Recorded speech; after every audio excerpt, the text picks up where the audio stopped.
In breaking news, Lebanon's Prime Minister is reportedly preparing to submit his resignation in the wake of the deadly explosion in Beirut, which claimed more than 160 lives. Sky News Arabia reports Hassan Diab will announce his resignation before a cabinet meeting scheduled for Monday, 3 p.m. local time. Several ministers have stepped down already, including the Justice Minister just hours ago. Diab said he would request early parliamentary elections over the weekend following mass demonstrations across the city. Protesters are demanding major reform as the country faces an unprecedented economic crisis. Back home, and the Prime Minister has joined world leaders pledging financial aid for Beirut as violence escalates on the streets.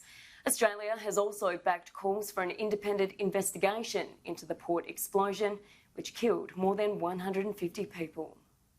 As violence erupts on the streets of Lebanon,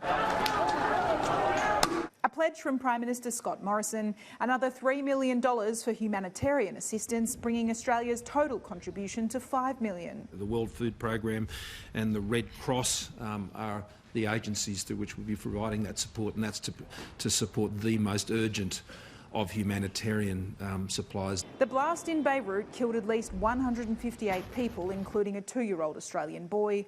Thousands of others injured and hundreds of thousands left homeless. French President Emmanuel Macron was the first world leader on the ground, now back in France chairing a crisis aid conference with over 30 leaders.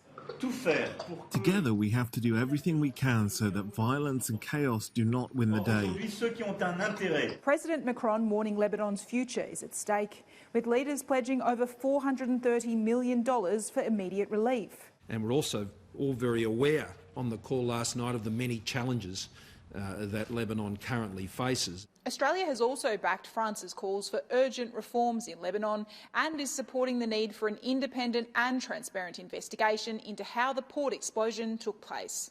My advice was just a horrific accident, nothing other than that. But importantly, there needs to be a credible investigation into that.